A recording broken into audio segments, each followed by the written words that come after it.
بسم اللہ الرحمن الرحیم۔ پاک پروردگار کے بابرکت نام سے شروع کرتا ہوں جس نے ایمان کی دولت سے مالا مال کیا اور حضور پاک صلی اللہ علیہ وآلہ وسلم کا امتی بنایا۔ تمام ناظرین کو روحل وائس چینل میں دل کی گہرائیوں سے خوش آمدید اور محبتوں بھرا السلام علیکم۔ موت کی حقیقت۔ موت کے وقت چار فرشتے انسان کے پاس آ کر کیا کہتے ہیں؟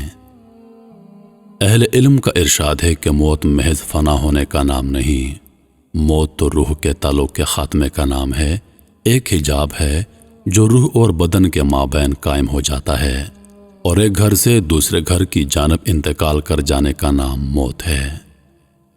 ابو الشیخ نے اپنی تفسیر میں، ابو نعیم نے بلال بن سعد سے روایت کیا ہے کہ انہوں نے اپنے وعظ میں کہا، اے دائمی زندگی کے طالبو، تم فنا کے لیے تخلیق نہیں کیے گئے، تم ابدی حیات کے لیے تخلیق کیے گئے ہو، ایک گھر سے دوسرے گھر کی جانب منتقل ہونے کے لیے تخلیق کیے گئے ہو، تم ہمیشہ کے لیے تخلیق کیے گئے ہو، ایک گھر سے دوسرے گھر کی جانب انتقال کر جاتے ہو۔ موت ایک مومن کے لیے اللہ کی طرف سے تحفہ ہے، کیونکہ موت کے باعث آخرت کے اجر و ثواب کا حقدار بن جاتا ہے۔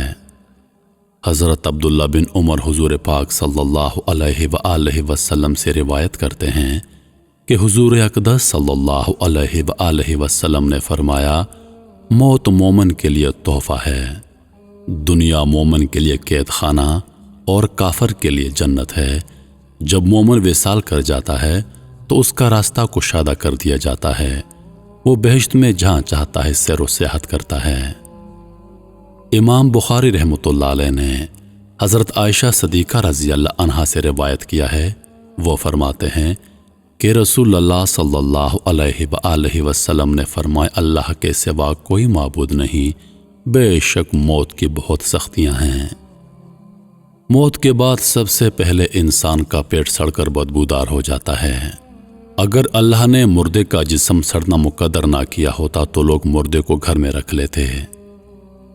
اللہ تعالیٰ نے فرمایا، میں نے 3 باتیں مقدر کر دی ہیں، میں نے مردے پر کیڑوں کو مقرر کر دیا ہے، اگر یہ بات نہ ہوتی تو لوگ اپنے بادشاہوں کو سونے چاندی کی طرح خزانے میں رکھتے، اور جسم بہروح کا بگڑنا اور سڑنا بھی مقدر کر دیا۔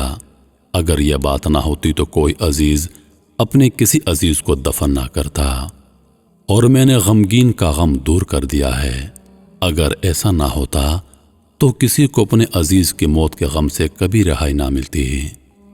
حضرت ابو ہریرہ رضی اللہ عنہ سے مروی ہے کہ حضور اکرم صلی اللہ علیہ وآلہ وسلم نے فرمایا، موت کے بعد ہر عضو گل جاتا ہے، صرف ایک ہڈی باقی رہتی ہے، اور اسی ہڈی سے قیامت کے دن انسان کی دوبارہ تخلیق ہوگی۔ جب تک کوئی آدمی اپنا مقام جنت یا دوزخ میں نہ دیکھ لے تب تک وہ دنیا سے رخصت نہیں ہوتا۔ حضور اقدس صلی اللہ علیہ وآلہ وسلم نے فرمایا، جب آدمی عالم نزا میں ہوتا ہے تو ملائکہ کی 2 صفیں کھڑی ہو جاتی ہیں، ان کے چہرے سورج کی طرح روشن ہوتے ہیں، تو وہ مردہ انہیں دیکھتا ہے اور کوئی نہیں دیکھ سکتا، اگرچہ تم یہی سمجھتے ہو کہ مردہ تمہاری طرف دیکھتا ہے۔ موت کے وقت مومن فرشتوں کو اپنی آنکھوں سے دیکھتا ہے، وہ فرشتے کہتے ہیں، اگر تمہاری خواہش دنیا میں رہنے کی ہو تو ہم تمہیں دنیا میں رہنے دیں۔ مومن کہتا ہے، نہیں نہیں، میں نے دنیا میں نہیں رہنا، مجھے تو خدا کے ہاں لے چلو۔ اور جب یہی بات کسی کافر سے کہی جاتی ہے تو وہ خواہش کرتا ہے کہ میں دنیا میں نیک عمل کروں۔ مرتے وقت فرشتوں کو دیکھ کر آدمی کی زبان بند ہو جاتی ہے۔ 4 فرشتے اس کے پاس آتے ہیں، سلام کرتے ہیں۔ پہلا فرشتہ سلام کرنے کے بعد کہتا ہے، اے اللہ کے بندے، میں تیرے رزق پر موکل تھا، میں تمام زمین تلاش کر آیا ہوں، مجھے تیرے رزق کا لقمہ کہیں نہیں ملا۔ اس کے بعد دوسرا فرشتہ سلام کے بعد کہتا ہے، میں تیرے پانی پر موکل تھا، میں تمام زمین تلاش کر آیا مگر تیرے نصیب کا ایک قطرہ پانی مجھے نہیں ملا۔ تیسرا فرشتہ کہتا ہے، میں تیری سانس پر موکل تھا،